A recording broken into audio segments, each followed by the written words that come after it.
అస్సలాము అలైకుం. రంజాన్ మాసం ముగింపుకి వస్తోంది అంటే మనందరి మనసుల్లో ఈద్ అంటే పండుగ ఉత్సాహం మొదలవుతుంది. అయితే ఈ పండుగ సంతోషం కేవలం మనకే కాదు, మన చుట్టూ ఉన్న పేదవారికి కూడా అందాలి. అందుకే ఇస్లాం మనకు ఫిత్రా అనే ఒక అద్భుతమైన ధర్మాన్ని ఇచ్చింది. అసలు ఫిత్రా అంటే ఏమిటి? ఇది ఎందుకు ఇవ్వాలి? దీని లెక్క ఎలా ఉంటుంది? ఈ వీడియోలో పూర్తి వివరాలు తెలుసుకుందాం. ఫిత్రా అంటే ఏమిటి? ఫిత్రాను సదకతుల్ ఫిత్ర్ అని కూడా అంటారు. రంజాన్ నెలలో మనం ఉపవాసమున్నప్పుడు మనకు తెలియకుండానే చిన్న చిన్న తప్పులు అంటే అనవసరపు మాటలు, కోపం లేదా పొరపాట్లు జరిగి ఉండవచ్చు. ఆ లోపాలను సరిదిద్ది మన ఉపవాసాన్ని పవిత్రం చేయడానికి ఫిత్రా ఒక మార్గం. పండుగ రోజున నిరుపేదలు కూడా ఆకలితో ఉండకూడదు. వారు కూడా అందరిలాగే మంచి భోజనం తిని సంతోషంగా ఉండాలన్నదే దీని ప్రధాన ఉద్దేశ్యం. జకాత్కు ఫిత్రాకు తేడా ఏంటంటే, జకాత్ అనేది ఒక నిర్దిష్టమైన సంపద, అంటే 85 గ్రాముల బంగారం లేదా 612 గ్రాముల వెండి ఉన్న ధనవంతుల మీద మాత్రమే విధి. కాని ఫిత్రా అలా కాదు, ప్రతి ఉపవాసి మీద విధి. గర్భస్థ శిశువు విషయంలో ఉలమాలు ఏమంటారంటే, అది విధి కాదు, కాని హజ్రత్ ఉస్మాన్ రజియల్లాహు అన్హు గర్భంలో ఉన్న బిడ్డ తరపున కూడా ఇచ్చేవారు. కాబట్టి ఇస్తే అది పుణ్యకార్యం అవుతుంది. ఫిత్రా ఎవరి మీద విధి? ఫిత్రా అనేది ప్రతి ముస్లిం మీద వాజిబ్, అంటే తప్పనిసరి. ఇంటి యజమాని తన తరపున తన భార్య, పిల్లలు మరియు తన మీద ఆధారపడిన వారి అందరి తరపున దీనిని చెల్లించాలి. చివరికి రంజాన్ నెలలో ఈద్ నమాజ్కు వెళ్లే ముందే ఫిత్రా ఇవ్వాల్సి ఉంటుంది.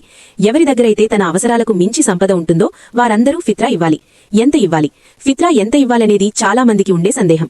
ఇస్లామిక్ ధర్మం ప్రకారం సుమారు 2.5 కేజీల నుండి 3 కేజీల వరకు గోధుమలు, బియ్యం, ఖర్జూరాలు లేదా కిస్మిస్ వంటి ఆహార ధాన్యాలను ఇవ్వాలి. మనం ఏ క్వాలిటీ ఆహారం తింటామో పేదవారికి కూడా అదే నాణ్యమైన ఆహారాన్ని ఇవ్వాలి. చాలా మంది ఫిత్రా కోసం తక్కువ క్వాలిటీ ధాన్యాన్ని ఎంచుకుంటారు. అది సరైన పద్ధతి కాదు. నగదు రూపంలో ప్రస్తుత కాలంలో చాలా మంది ధాన్యానికి బదులు దాని మార్కెట్ ధరను బట్టి డబ్బునిస్తున్నారు. ప్రతి సంవత్సరం స్థానిక మసీదులు లేదా ఇస్లామిక్ సంస్థలు ఆ ఏడాదికి సంబంధించిన ఫిత్రా ధరను 100 రూపాయలు లేదా 150 రూపాయలుగా ప్రకటిస్తాయి. మీ కుటుంబంలో ఎంతమంది ఉంటే అంతమందికి ఆ మొత్తాన్ని గుణించి ఇవ్వాలి. ఎవరికి ఇవ్వాలి? ఫిత్రా ఎవరికి ఇవ్వాలి? అత్యంత నిరుపేదలకు, అంటే మిస్కీన్లకు. తినడానికి తిండి, ఉండటానికి సరైన వసతి లేని వారికి. మీ బంధువుల్లో ఎవరైనా ఆర్థికంగా చాలా వెనుకబడి ఉంటే వారికి ఇవ్వడం ఉత్తమం. మీ పేద బంధువులకే ఇవ్వాలి. మన సమాజంలో ప్రెస్టేజ్కి పోయి మన చుట్టాలలోని పేదవారిని వదిలేసి ఎక్కడో బయట ఇస్తుంటాం. కానీ మొదటి హక్కు మీ బంధువులదే. పేదవారికి మిస్కీన్లకు మధ్య తేడా ఉంది. పేదవారు అడుగుతారు, కానీ మిస్కీన్లో ఆత్మాభిమానం అడ్డొచ్చి అడగలేరు. అలాంటి వారిని వెతికి మరీ సహాయం చేయాలి. ఎవరికి ఇవ్వకూడదు? మీ మీద ఆధారపడిన తల్లిదండ్రులకు, భార్యా పిల్లలకు మరియు ప్రవక్త వంశీయులైన సయ్యదులకు ఫిత్రా సొమ్ము ఇవ్వకూడదు. ఫిత్రా డబ్బును మసీదుల నిర్మాణం, రిపేర్లు లేదా ఇతర సంస్థాగత పనులకు వాడకూడదు. ఇది నేరుగా పేదవారి ఆకలి తీర్చడానికి మాత్రమే ఉపయోగపడాలి. ఎప్పుడు ఇవ్వాలి? ఫిత్రా ఇవ్వడానికి సరైన సమయం ఏది?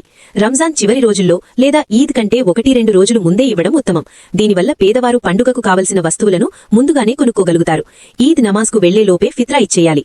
నమాజ్ తరువాత ఇస్తే అది కేవలం సాధారణ దానంగా మారుతుంది తప్ప ఫిత్రాగా పరిగణించబడదు. సోదర సోదరీమణులారా, మనం పండుగ కోసం వేల రూపాయలు ఖర్చు చేస్తాం. కానీ కేవలం 100 రూపాయలతో ఒక పేదవాడి ఆకలి తీర్చే అవకాశం ఫిత్రా ద్వారా లభిస్తుంది. కాబట్టి ఈ రంజాన్ ముగిసేలోపు మీ ఫిత్రా బాధ్యతను నెరవేర్చండి. ఈ సమాచారం మీకు నచ్చితే వీడియోను లైక్ చేయండి మరియు షేర్ చేయండి. ఇటువంటి మరిన్ని ఇస్లామిక్ విషయాల కోసం మన ఛానల్ను సబ్స్క్రైబ్ చేసుకోండి. అల్లాహ్ మన అందరి ఉపవాసాలను, దానధర్మాలను స్వీకరించుగాక. ఆమీన్.